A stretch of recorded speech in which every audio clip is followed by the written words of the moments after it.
Otro miércoles hermoso en la noche, en donde estamos aquí tranquilos, solitos, ¿verdad? Y tú estás allá en casita, abrigadito, esperando recibir la palabra de Dios. Y nosotros estamos prestos a enviar esta palabra hermosa que cambia nuestros corazones. Y bueno, ya vamos casi en la recta final. Solamente nos faltaría el ministerio de maestro, es el último. Y se acabó el curso de ministerios y hoy vamos a ver la segunda parte de Ministros en Fuego. Si recuerdas, el miércoles pasado hablamos de esto y fue precioso ver cómo el Señor necesita gente que tenga fuego en su corazón, porque el ministerio pues no es fácil, ¿no? Bueno, habría controversia. Mira, lo que yo te quiero decir es que no es fácil con respecto al mundo, es fácil en nuestro interior. Es hermoso tener a Cristo y saber que estamos en paz con Él, que no hay ningún problema, que no hay bronca, es precioso. Pero pues la oposición, la persecución se tornan un poquitito problemática y a veces nuestro carácter, el carácter no nos da para poder sostenernos delante de eso con alegría y gozo, porque la Biblia dice: regocijaos en el Señor siempre.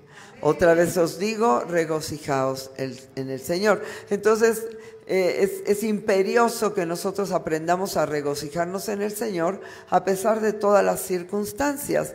Y hoy es el curso de ministerios, tema número 37.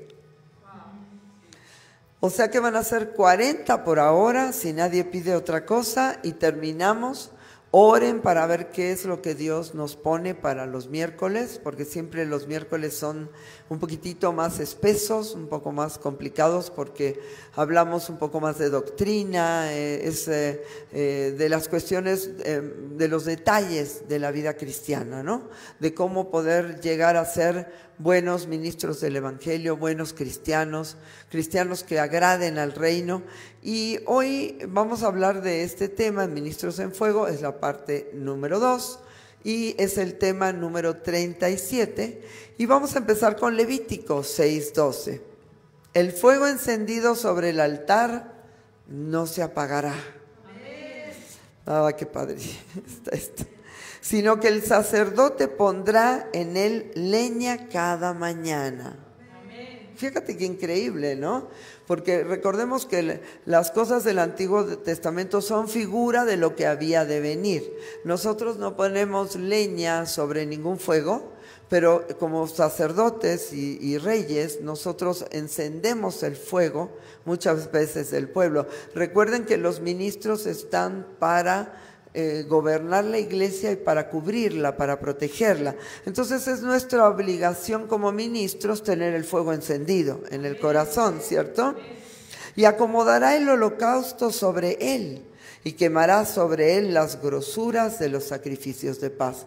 Y la Biblia dice: os ruego, hermanos, por las misericordias de Dios, que presentéis vuestros cuerpos en sacrificio vivo, agradable a Dios, que es vuestro culto racional. No os conforméis a este siglo, sino transformaos por medio de la renovación de vuestro entendimiento, para que comprobéis cuál es la buena voluntad de Dios, agradable y perfecta. Y sabemos que Jesús fue el sacrificio, Jesús fue el Cordero de Dios que quitó el pecado del mundo, pero también ahora nos pide a nosotros que nos presentemos en sacrificio vivo.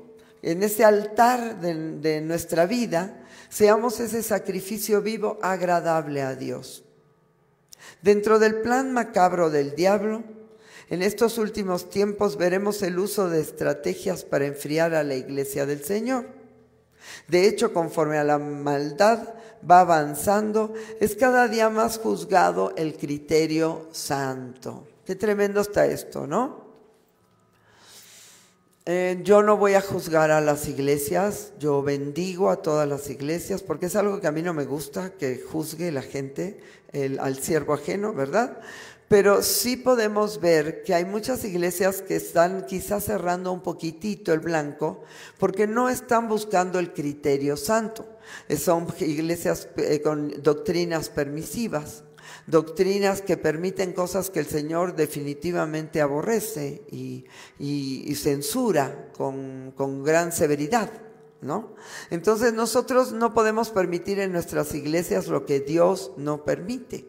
¿Por qué? Porque entonces no estamos sirviendo al Rey, sino que estamos sirviendo a nuestro propio vientre, ¿no? A nuestras propias conveniencias, al bolsillo o como tú lo quieras ver. Nosotros lo que tenemos que hacer es hacer lo que Dios hizo. Y si algo es malo, es malo.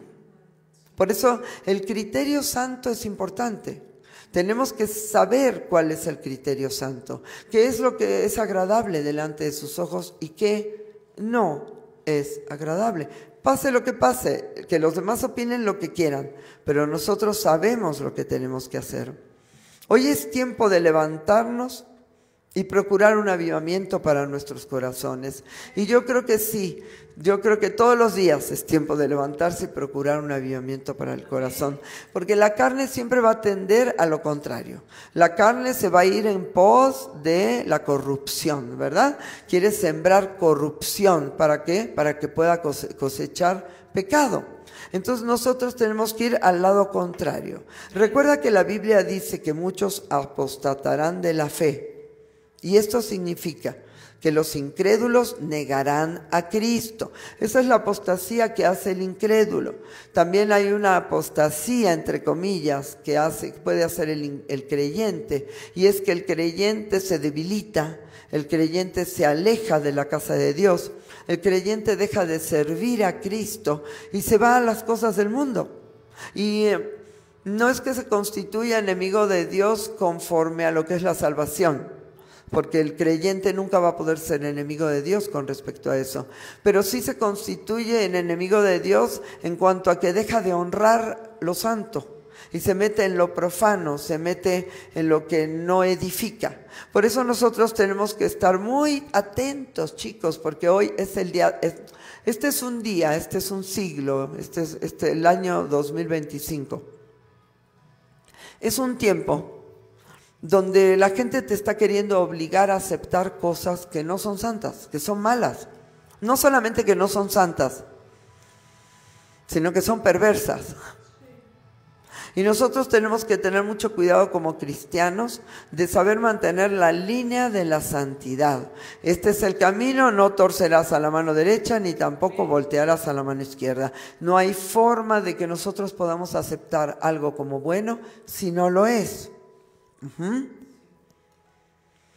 Segunda de Pedro 2:1.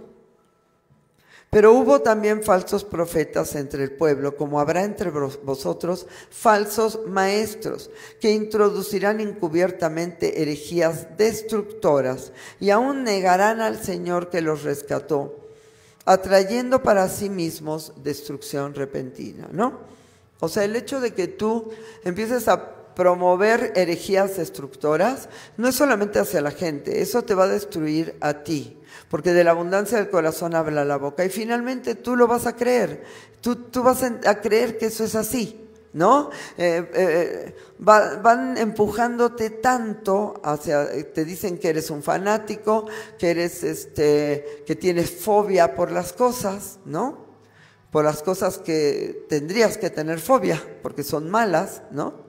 Pero no es que tengamos fobia, sino que nosotros sabemos lo que es santo y lo que no es santo. Nosotros conocemos la palabra de Dios.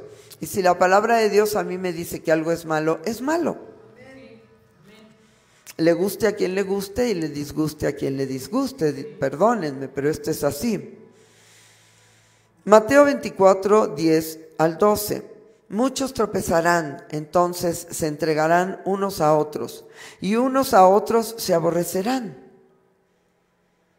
Y muchos falsos profetas se levantarán y engañarán a muchos, y por haberse multiplicado la maldad, el amor de muchos se enfriará. ¿Ok? Y esto está tremendo, porque nosotros estamos viviendo tiempos muy especiales. Tiempos que son tiempos de dolores, el principio de los tiempos de dolores. Como el Señor se lo dijo a los apóstoles en Mateo 24, ¿no? Ustedes no se preocupen porque todas estas cosas acontecerán, pero ese es el principio de dolores, ¿no? Ustedes tranquilos. Y nosotros sabemos que no vamos a vivir la tribulación. Nosotros somos pretribulacionales. Sabemos que el arrebatamiento vendrá antes de la tribulación, porque la tribulación es un juicio a las naciones, ya lo hemos nombrado. Pero finalmente ahorita son principios de dolores. Y nosotros vemos lo que cuesta realmente ganar un alma. Es tremendo lo que cuesta ganar un alma, de verdad. De verdad. Porque hoy abracé a uno de mis chicos que tiene aquí 5 años. 5 años, ¿verdad? Aunque nació en un hogar cristiano, sus abuelos eran pastores, aparentaba tener a Cristo, pero yo veía algo en él y le decía, tú no eres salvo, ¿no? O dudaba en cierta forma. Llegué a decir, no, yo estoy segura que él es salvo, no puede ser que no sea salvo. Pero en el fondo de mi corazón yo veía que su vida era un desastre, ¿no? Y yo decía, pero ¿cómo puede ser que a una persona que también ha sido activado como ministro le pasen estas cosas? Cuando de repente nos damos cuenta el domingo pasado de que no era salvo. Y me acerqué a la hora de la unción y le dije, ¿estás seguro de tu salvación? Y me dijo, no estoy seguro. ¿Qué? ¿Cómo que no estás seguro? Quiero recibir a Cristo, pastora. Y yo, ¿qué? ¿Cómo que quieres recibir a Cristo? Y chicos, recibió a Cristo. Y lo ves con ese semblante, ese gozo, esa alegría, levantando la mano, diciendo, sí, ahora sí, contento de la vida. Y yo creo que estamos engañados muchos pastores que queremos congregaciones y gente en la iglesia, sin entender que la gente se está yendo al infierno, porque nosotros no tenemos el hábito de escudriñar cómo está el estado de nuestras ovejas. Yo pienso que la maldad de muchos se ha multiplicado en este tiempo y ganar un alma de verdad cuesta muchísimo trabajo. Así que mira, yo no sé dónde tú estás ni sé quién eres, pero si tú dices que has recibido a Cristo y estás en una amargura espantosa, en contra de las cosas del Señor, criticando las cosas de Cristo, aborreciendo la adoración, tú no eres salvo, no eres salva. Así que tengamos mucho cuidado de cómo nosotros percibimos a las personas. Pero vemos que también podrán engañar a la familia de Dios, no solamente a los incrédulos, sino también pueden engañar a la familia de Dios, ¿ok? Mateo 24. Porque se levantarán falsos cristos y falsos profetas, y harán grandes señales y prodigios, de tal manera que engañarán, si fuere posible, aún a los escogidos. Nosotros tenemos una prédica que se llama, que dice, reza así, ahorita te digo, si nosotros conocemos las escrituras, si tú conoces las escrituras, nadie te engañará. Eso es lo que dice el título de esta prédica. Fíjate qué importante es que tú conozcas las escrituras para que nadie te pueda engañar. ¿Por qué? Porque aún los escogidos pueden ser engañados, porque son gente muy carismática, gente con un charming, no sé cómo decírtelo, gente que tú los ves y dices, wow, es que es increíble esta persona, cómo habla, cómo convoca multitudes. Sin embargo, pueden ser falsos profetas y falsos maestros, pero si conocemos las escrituras, nadie nos engañará. Depende, por eso necesitamos ser ministros en fuego, ¿no? Porque un ministro en fuego va a leer la Biblia. Yo a veces estoy ocupada en esto y digo, ay, no. Me tengo que detener. A ver, ¿por dónde voy ahí en la Biblia hablada? ¿No? Que el otro día hablábamos de que hay errores en la Reina Valera, pero no en la Reina Valera escrita, sino en la Biblia hablada.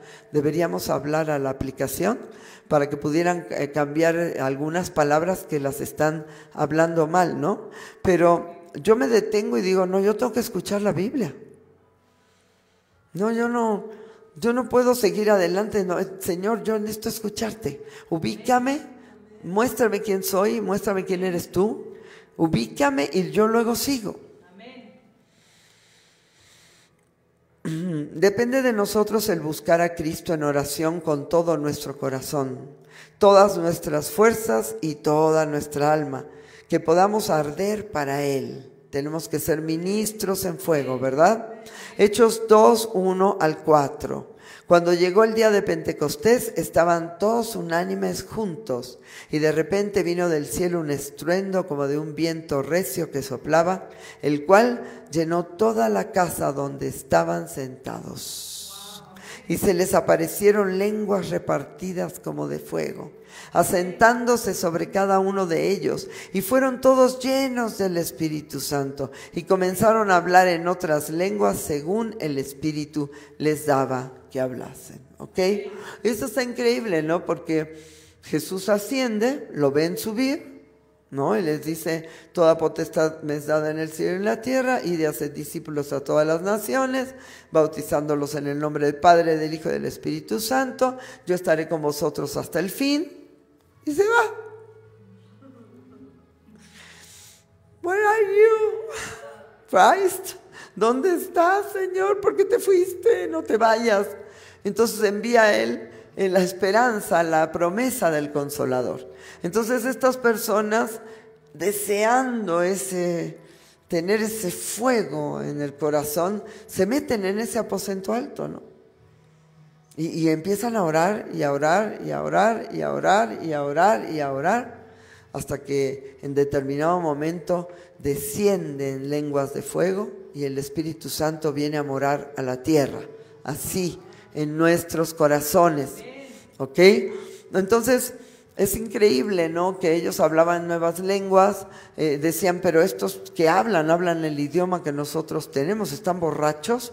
¿Por qué? Porque en ese momento las lenguas eran específicamente idiomas verdaderos y también había lenguas celestiales, pero ellos escuchaban hablar a estas personas en su propio idioma y fue un avivamiento tremendo.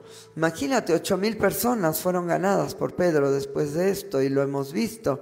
Y cuánta gente empezó, se desperdigaron los discípulos y se fueron y dijeron: vámonos, necesitamos hablar del Evangelio, ¿no?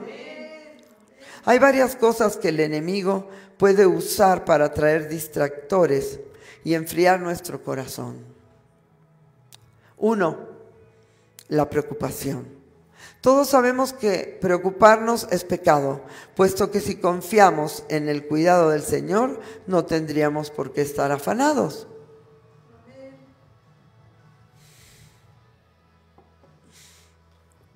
Mateo 6:26. ¿Por qué? ¿Por qué te afanas? ¿Por qué te afanas, oh alma mía? ¿Por qué te abates, oh alma mía? Espera en Dios, porque aún he de alabarle. Él me va a contestar y aún he de alabarle. Mateo 6:26. Mirad las aves del cielo, que no siembran, ni ciegan, ni recogen en graneros, y vuestro Padre Celestial las alimenta. ¿No valéis vosotros mucho más que ellas? Sí, pero ¿cómo nos preocupamos? El Señor va y le da de comer a los leoncillos. El Señor le da de comer a un pajarito. ¿Por qué pienso yo, o qué tanto orgullo tiene el hombre de pensar que Dios no va a preocuparse por su creación o por su hijo, ¿no? Y esto es la soberbia que se mueve en nosotros. Debemos aprender a dejar esto y vivir fuera de la preocupación. 2, la ansiedad. Gracias, Señor Jesús. Lucas 12:29. Vosotros pues no os preocupéis porque habéis de comer, ni lo que habéis de beber, ni estéis en ansiosa inquietud. No sé qué cara estás poniendo tú, pero acá están poniendo unas caritas, porque yo creo que debemos aprender a romper esto. Mira, esto es muy sencillo. Viene alguna situación y todos, si es una situación preocupante, todos vamos a sentir ansiedad de momento, pero tú tienes la sartén por el mango. Entonces tú puedes decir: no, yo no me voy a preocupar, Señor, ¿me podrías ayudar con esto? Y a lo mejor tú dices: ay, qué religioso se oyó. No, no, no. Lo religioso es tu vida que vives en amargura. Pero si tú clamas a Él, Él te responderá y te mostrará cosas grandes y ocultas que tú no conoces. Y las respuestas que Dios nos da son cosas que a lo mejor no las vemos a simple vista.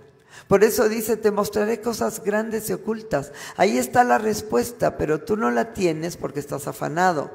Pero si tú confías en mí, yo saco a luz la respuesta y yo te ayudo. Y lo hemos visto cuántas veces. ¿Cuántas veces hemos estado en problemas, clamamos al Señor y el Señor nos ayuda? ¿No? 3. No poner a Cristo en primer lugar. Es otra de las cosas que nos apartan de ese gozo y esa alegría de vivir para el Señor. Es importante no olvidar que Él es quien nos sostiene y no el sistema. No te sostiene el sistema ni político, ni social, ni económico. No te sostiene el gobierno, no te sostiene la OEA o la ONU o la que me digas. Te sostiene Cristo.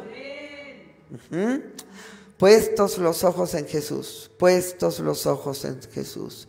No dará tu pie al resbaladero, ni se dormirá el que te guarda. Por eso un ministro en fuego siempre tiene que estar atento a esta forma de vivir. Porque si tú no estás atento a esta forma de vivir, tu pie va a resbalar. Pero si tú estás con Él, Él no dará tu pie al resbaladero. No permitirá que tú resbales, ¿no? Como tú le estás dando la potestad a Él y Él es el que está manejando las cosas, porque Él como soberano puede hacerlo, pero necesita que tú le des la autoridad, ¿no? Entonces cuando tú le das la autoridad, Él no dará tu pie al resbaladero. El que quiere que resbales y que tropieces es el diablo. Y no se dormirá el que te guarda. No es que, como decía Elías, ¿no? Cuando tenían que descender fuego del cielo para quemar el holocausto y estaban todos los profetas de Baal y de Acera sajándose y gritando y bailando y llorando desde la mañana hasta la tarde y no pasaba nada. Decía, bueno, griten más fuerte, a lo mejor está dormido su Dios, ¿no? Ahí con un sarcasmo súper fuerte Elías, pero diciendo, pues puedes sajarte de aquí a mañana, no va a responder porque el que es Dios es Jehová, ¿no? Amén. 4. Que dejemos de leer y orar. Esto parece que no es así, pero es así. Si nosotros no leemos y no oramos, nos enfriamos, ¿no? Y yo no te digo que tú tienes que a fuerzas ponerte en una posición de orar o posición de alabar. No, sino que tu corazón tiene que ser un corazón de oración. Tú tienes que estar conectado todo el tiempo con el Señor y muchas veces sentarte a orar, ¿no? O orar en una oración comunitaria. Pero finalmente si tú dices, yo ya oré ahorita, pero yo me voy y estoy toda la semana pensando en Juan de las Pitas, pues yo no tengo una vida consagrada, ¿verdad? Y leer ni que se diga. Tú no puedes dejar de leer la Biblia. Si tú dejas de leer la Biblia, tú te vas a enfriar. Más que si dejas de orar. Porque orar, tú hablas. Pero leer, Él te habla.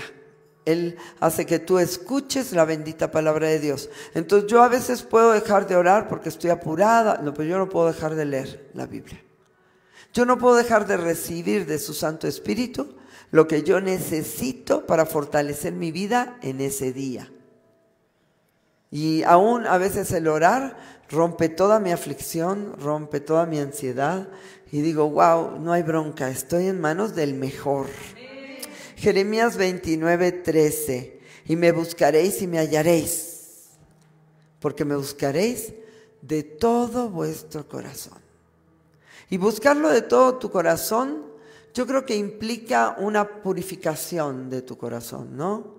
Cuando tú purificas tu corazón, tú lo buscas de todo corazón. La mejor obediencia, ¿cuál es? Que tú hagas lo que Él quiere, que tú lo escuches a Él, que tú prestes atención a lo que Él, ¿no? Entonces es la guerra que nosotros podemos hacer en contra de Satanás, el obedecer a Dios. Es por esto que es necesario que hoy más que nunca nuestra búsqueda de las cosas del cielo sea mucho más intensa, ya que los reportes de la tierra son fatídicos. Pero si miramos al reporte del cielo, siempre tendremos esperanza. Salmo 121, 1 y 2. Alzaré mis ojos a los montes. ¿De dónde vendrá mi socorro?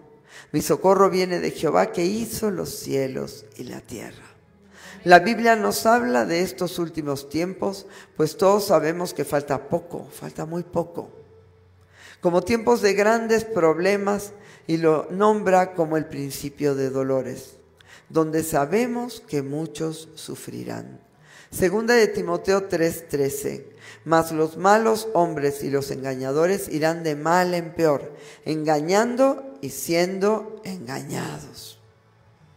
El espíritu de engaño es contrario a la verdad, y Cristo es la verdad. Sin embargo, el Espíritu de Dios es fuego abrasador, que anima y alienta, y ese fuego es el que quiere traer a nuestros corazones.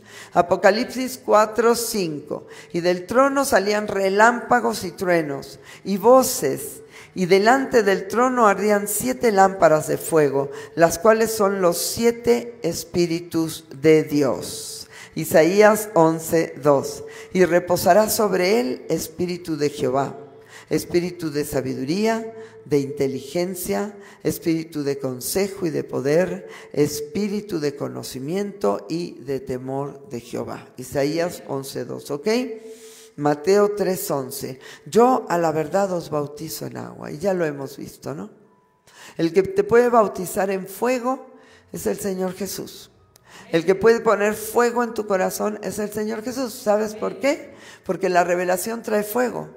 Y Dios dice que Él se revela a quien se quiere revelar por medio del Espíritu Santo. Y un día yo iba caminando así por CBL y agarré a mi pastor del brazo y le dije: pastor, ¿por qué Dios me muestra a mí? ¿Por qué me revela tantas cosas? ¿Por qué a los demás no? Hay gente que yo conozco que no se lo revela. ¿Por qué? Yo tenía esa curiosidad. Y él volteó y me dijo: ¿por qué no quieren obedecer, Diana? Y Dios se revela y pone fuego dentro de la gente que quiere obedecer. Amén. Y esto está increíble. Está increíble porque no es que es algo arbitrario o aleatorio, sino que el Señor ve tu corazón y sabe que si tú quieres obedecer, tú eres un buen depósito para el fuego divino. Amén. Para ese altar donde el fuego no podía apagarse. Amén. Y tenía que estar siempre prendido. Así que yo creo que nosotros necesitamos ser ministros de fuego. Nosotros necesitamos entender que Él es el que nos puede hacer esos ministros de fuego. Yo quiero servirle, yo quiero hacerlo. No tengo la capacidad, no tengo el poder en mí. El poder está en Él. Y si Él quiere, me lo da. Y si Él quiere depositar en mí ese fuego divino, Él lo va a hacer. Pero ¿sabes qué? Necesita mi voluntad y tu voluntad. Así que mira, medita esto. Piénsalo muy bien, donde quiera que estés. Porque quizás Dios te está llamando para que seas un ministro en fuego y tú estás más apagado que mi tatarabuelita.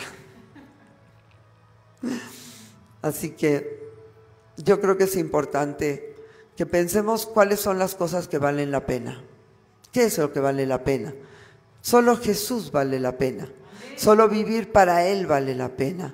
Pero ¿cómo vas a vivir con todo tu corazón si no tienes fuego? Tienes que tener fuego. Pídele a Dios que encienda ese fuego divino en ti. Y que tú seas ese sacerdote que pueda mantener el fuego siempre encendido. Como en el libro de Levíticos, ¿no? Tenía que estar, nunca se podía apagar, ni de día ni de noche. Ni de día ni de noche. Así que yo te bendigo, comparte esta prédica, pásasela a tus amigos, a cristianos que a lo mejor estén apagados, estén tristes, que hayan perdido las esperanzas y que puedan recibir el fuego de Dios para que todo cambie, nuevamente. Te bendigo y pues comparte esta prédica y nos vemos el domingo que entra si el Señor no ha venido. Si ha venido, yo me voy. Adiós.